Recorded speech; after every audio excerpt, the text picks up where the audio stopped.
Welcome to Think Big with Dan and Qasim. Join hosts Dan Melnick and Qasim Masood as they explore big ideas, limitless possibilities, and engage with visionaries, entrepreneurs, and thought leaders who dare to dream big, get inspired, motivated, and find practical tips for personal growth. Think big, dream bigger, and ignite your potential. All right, welcome to Think Big with Dan and Qasim. And our guest today is RaShaad. So RaShaad, if you want to go ahead and introduce yourself, tell us where you live and what you do for a living. Yes, sir. Thank you, Dan. Sure. As you said, my name is RaShaad Nelson. I'm currently living in Sioux Falls, South Dakota. I'm originally from the South, so I'm right next door to you. I'm originally from Arkansas. I miss the good food. I miss the good weather. Mm-hmm. It's definitely been a transition. A little bit more about myself. I own a clothing brand. The brand name is ANU-KI by Nelson.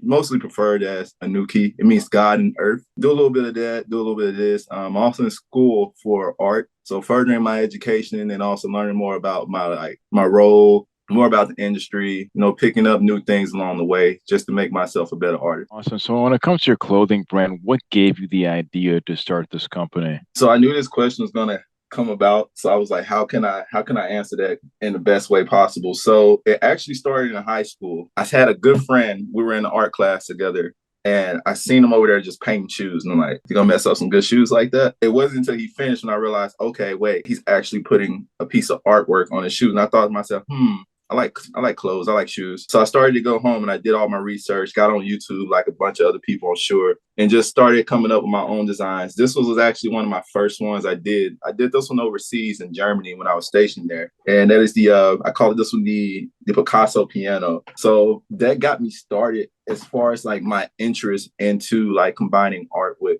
fashion. After like a few years doing that, I realized shoes are cool, but how can I make my art more wearable? I like clothes a lot. I like clothes a whole lot more. Like, if anything, if I go into the mall, I'm going to pick out the clothes first before I pick out my shoes. I'm going to build everything. So I then transitioned over into like fabrics. I started learning the trade a little bit more, started ripping apart Louis Vuitton bags and all that stuff, just wasting money until I came across manufacturers who really liked what I had to show. They supported me and they helped me create my own stuff. So I wanted to find a way to make my art wearable. So I ended up just kind of like coming up with these nice ideas and I really stuck with it. So it was all about like being original, like trying to find a way to showcase my art, but also set it apart from everybody else's. And how I did that was I used a lot of my emotions, So I never really came up with an idea unless I was actually feeling something. So that kind of helped the brand out a little bit. And I think that set me apart.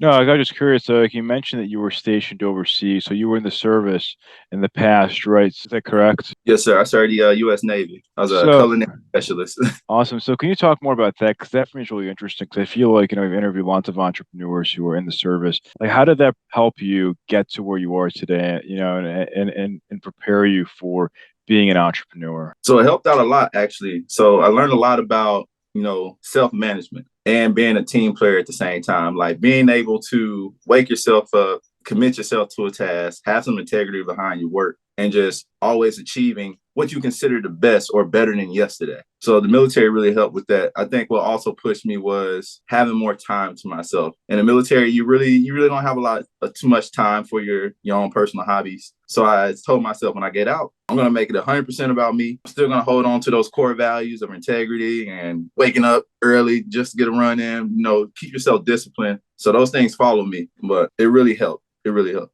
So can you talk more about, like you mentioned that it took you some time to find some good manufacturers for designing your products. So what does that look like for you? Are they in China? Are they in the US? Like, how did you find those partners to help you make the perfect product? So it took a lot of time, honestly. I started looking when I was in Germany, honestly. So the first people I started looking at were like people who were manufacturing out of like Italy. And I looked at the cost and I was just like, that's too much for me. I don't have that yet. So I started looking over in the US market and great product. But again, just the cost and the communication. I couldn't really get a hold of people to try to get a deal or try to find out what the specific cost was and shipping and, MOQ, like how much could I order for just this type of clothing pieces. But what I found was I got on YouTube and everybody's like, oh, Alibaba, Alibaba. Not really sure about, going through these apps and stuff, but I did my research and I seen everybody else was doing it and I decided to give it a try. It took me a while to find manufacturers I like, but there are some pretty great manufacturers on there who will communicate with you in like less than 2 minutes after sending them a message, sending them an inquiry. They will do their best to help you get your vision onto the clothing. So as far as like the designs, I do everything myself. Like from my iPad, I'll draw up something. I'll send it over to my printer, the DTG, print that out, have it ready for like a heat transfer stencil. I have my cutter back there. I have the press here. I'm also ordering like a sewing machine. Only thing I actually have my manufacturers do is just sew up the clothing, like all the fabrics, because I cannot do that. I can't sew. That's a skill I don't have. So I let them take on that big task, but they're really great. If I draw up something crazy and unique, like a certain jacket, it might have like more zippers, more pockets, or pants, the same type of concept. They really nail it. They're perfectionists when it comes to it. They always send me pictures. They'll send me fun videos of people in their warehouse just like trying on my clothes and stuff like, oh, this is how it fits. So that's how I found my manufacturer. So Alibaba was a great resource. So in terms of Alibaba, obviously, people struggle with that site sometimes because, quality can be kind of all over the board. So how did you find the right manufacturer? How do you make sure that the quality is top notch when you first started working with them and having this kind of relationship? Research, and just, building that trust with them. You have to have rapport with people. If you don't, one thing that will happen if you don't have a lot of communication with somebody, they'll pretty much do what they want to do. Whatever they have your money, they'll do what they want to do. I did all my research. I'm going on YouTube. I'm going into their reviews. I'm going on Instagram. I'm going on TikTok, and I'm ordering samples. And those samples are really important because it lets me get the chance to say, okay, I like this. I do not like this. Let's change this. Instead of wool, let's use cotton. And that's just the process. Awesome. So in terms of selling your products, where do you sell them? Like mostly on your website, on eBay? Like where do you find your customers? On my website, actually. I've went through Squarespace and built my own website. So I have my own domain, email, phone number, and whatnot. And I will actually use my website and plug those links into like advertisements that I'm paying for with TikTok, Instagram, and even Facebook. So I'll just have it set up to a certain geographic, certain age group, certain hashtags, and I'll just plug in the website there. And I'm able to actually watch all the analytics on my phone of where people are tapping into this link from all over the world, like all 50 states, all of the countries and continents. I'm able to be like, okay, so this is my biggest supporter right here. So shout out to Georgia this month, Atlanta, Georgia. They're really cool right now. Awesome. So in terms of platforms, like do you track and say, okay, like this platform is doing more traffic for me, I'm just going to spend more money there? Or like, what does that look like? Or now that, for example, in Atlanta, right, most people, you have most of your customers there, for example, so you're going to be running more ads there. Like, what does that look like for you? So as far as the platforms go, I know that with Instagram, I'm getting more audience from there as of right now. As I'm still working on my TikTok phase, like I'm new to it. I'm going from like the casual scroller to like actually uploading now. So I'm getting used to it. But Instagram has definitely been a platform of my choice lately. So I'll spend more money there. When I first started out the business, it was probably like just, $20 just to test it. Now I'm investing about hundreds in every 2 weeks, every time something drops. And it's been really great for the business. TikTok, I just started playing around with that as of last month. And I just did my second advertisement yesterday. It's doing pretty well. I'm actually surprised. It's doing better than Instagram has been all these recent months. So I'm going to have to go ahead and learn the trade on that. Just start to show my face a little bit more. Learn them templates, get on there, do my little dances, whatever I got to do. But TikTok is definitely great too. Awesome. I think going forward, I'll definitely be doing a whole lot more TikTok advertisements and less Instagram. Makes sense. So in terms of, like you mentioned that you're doing, pretty well with the advertising, like as of right now, what would you say on average is a typical month for you when it comes to revenue? So it can all vary. I say on a good month, I'm bringing in about 4,000. Oh, wow. Okay. Like on a slow month, if I haven't released anything new, I'm still just pushing like, old season products. I say I'm running about like a good 1,200, 1,500. So getting up there. The plan is to like increase the revenue. I have strategies to go about doing so. Currently revising the business plan, trying to build a team around that. Hopefully I can get this to take over full time, do this in school. Awesome. So in terms of scaling, and that's really cool that you're focused on that. You mentioned that you have this plan. So what does that look like? I mean, are you going to have like more email newsletters or, subscriptions? Like how are you really going to get your customers to keep coming back and buying more from you? I'm really learning about integration now, especially like through the website. I've learned that sending a simple thank you message right after like an order is very effective. Having reviews on my website. I used to work for Amazon. What a lot of people don't know, they were one of the first companies to actually start posting reviews on their website, good and bad. And what that did was drive customer to come back and shop because they had real lifetime customers, leave these comments about the product. So I've integrated that into my website, on top of the emails I'm sending out to new customers who can subscribe now as well. I set up a subscription that you can sign up to. And my older current customers, I'm sending out new email newsletters. Hey, this is what's hot right now.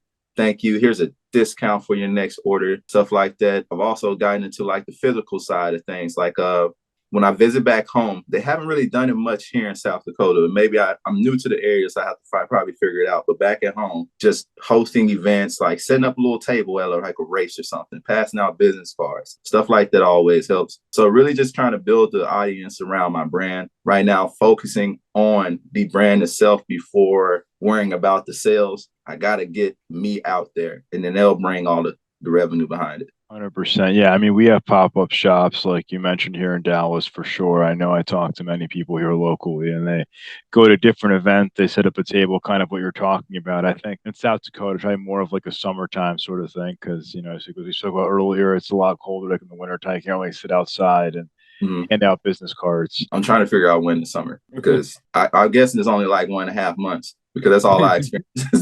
It's cold again already. Yeah, like movie here, like it's too much now.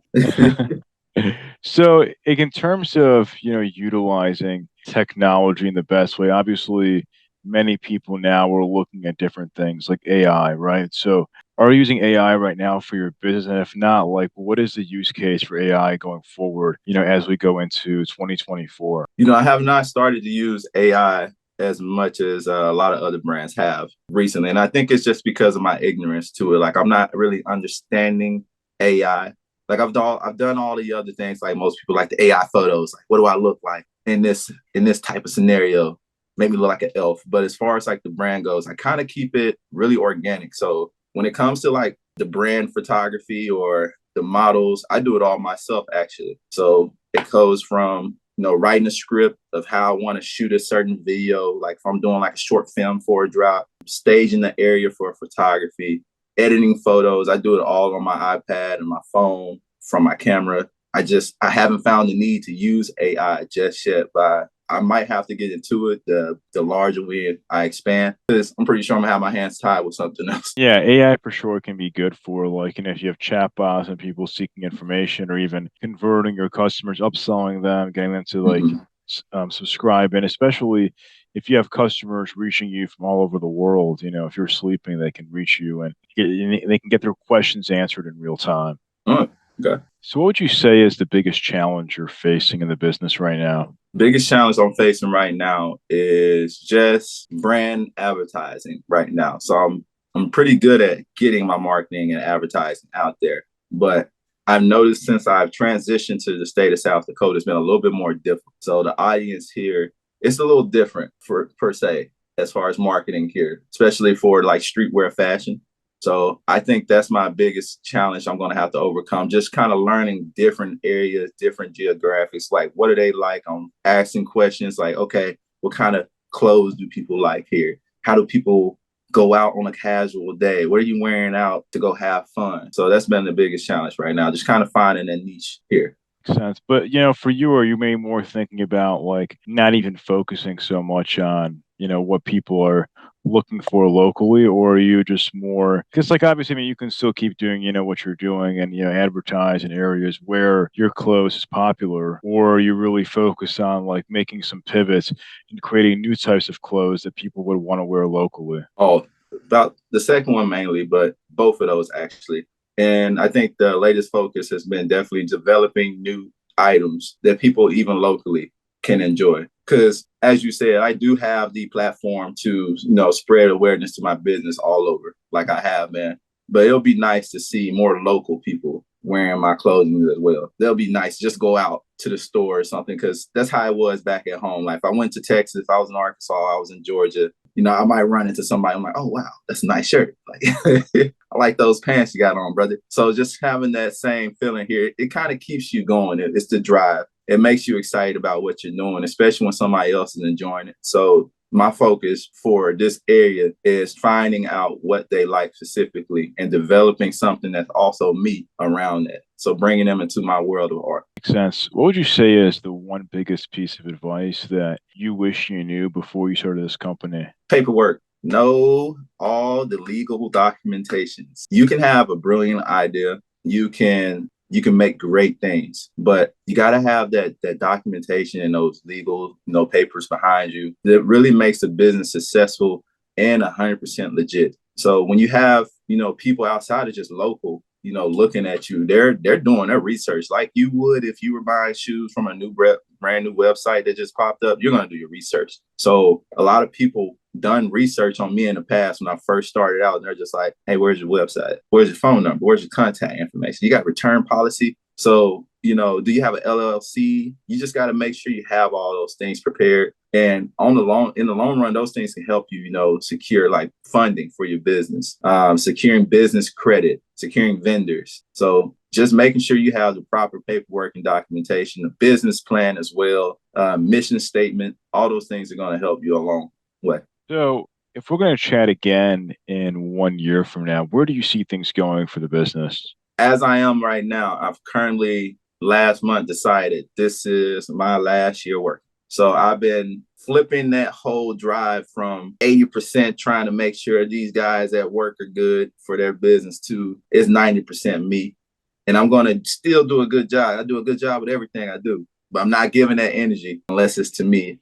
And I'm just aligning that with my faith as well, just knowing I'm going to be okay. So like I said, revising the business plan, learning the new structures for the business, like the AI thing. I didn't know that you can do automated responses. That's great, because sometimes I wake up to questions and I'm like, hold on, let me brush my teeth. So by next year, I will say I plan, but I am going to be more into my own business. I'm expanding right now. I just put up new shelves. There's new inventory coming in right now. Hired a few more models for this fall shoot. So next year, we're just going to take off, like grind into it. Don't want to work anymore. Business and school. That's all we're going to do. We're going to have more customers, more audience, more inventory, bigger market. It's going to be great. Yeah, it's very exciting. So if somebody watching this wanted to reach out, do you mind sharing your website or social media handles, just best ways to get in contact with you?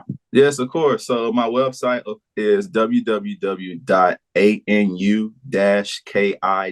That's ANU-KI business. For my Instagram, the handle is going to be at ANU-KI Origins. And if you want to reach out to me personally on my personal Instagram, people call me by Captain Blackwater. So you can always find me at cpt.blvk water. I might have an obsession with Johnny Depp and Pirates, so don't judge me. Awesome. Well, RaShaad, thank you so much for your time today. We're rooting for you, and I hope your company keeps growing. Hey, thank you so much, Dan. It was really nice talking to you. Thanks. Have a good one. You as well.